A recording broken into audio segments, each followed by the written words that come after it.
Hello and welcome to Message in a Moment. It's my joy to come to you today and just talk to you about some of the teachings of Jesus. We're part of Multiply the Message, and I hope that you're taking advantage of all that ministry offers because it's here to help you. That's our purpose in Multiply the Message.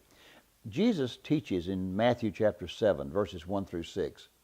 He said, I don't want you judging people. Now, can you imagine a world? Just try to picture this with me in your imagination. A world where we're not pointing the finger at each other.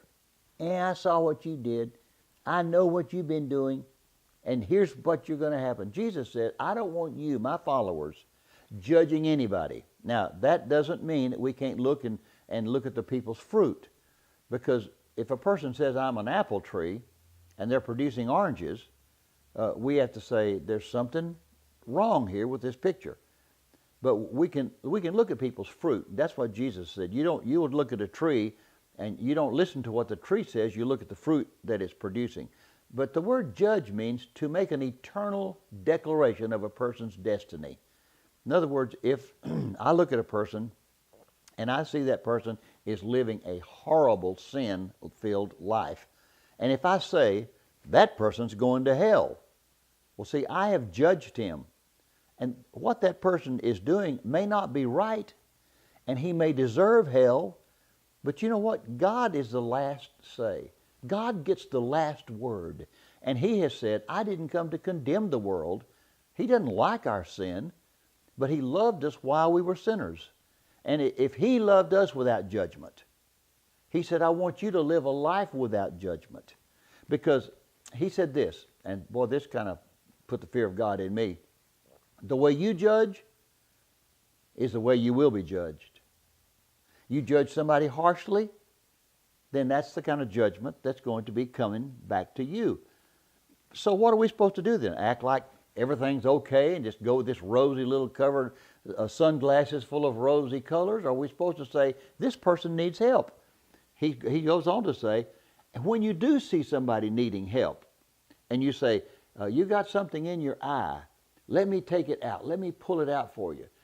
And Jesus, I think, was using a hyperbole here that's kind of, I think he was using something that's kind of funny. He says, if you see somebody with a speck in their eye, and you've got a telephone pole or a big old beam hanging out your eye, how are you going to help them get their little speck out of their eye? He says, first of all, get your own eye clean. First of all, take care of what you got wrong with you. But then he said, when you do that, help your brother. Help pull out the little spot that may be in his eyes. So you got a clear eye now, and without judgment, you have helped clear your brother's eye. We're supposed to be living in a world like that. And I'm not a person who is unrealistic. I believe that we can do that. You see, if you do it and I do it, that's 2. And if then we have friends do it, that's 4. And all of a sudden, it becomes exponential. It grows in an explosion of how we can live together, helping one another without judging one another. And Jesus is explicit when he says this, find people who have like understanding and even like faith to share the deep things of God. Because I think we can talk surface values to everybody. But when it comes to the real deep things of God, God says, sit with somebody who understands what you're saying. You're speaking on a level of understanding. Because he said, if you don't, it's like casting pearl before swine. Swine will turn and stomp on the pearls that you're trying to share. God wants you to find folks today that you can sit and talk with, and you'll find the level of their spiritual understanding. That's where you stay and share the great things of God without judgment.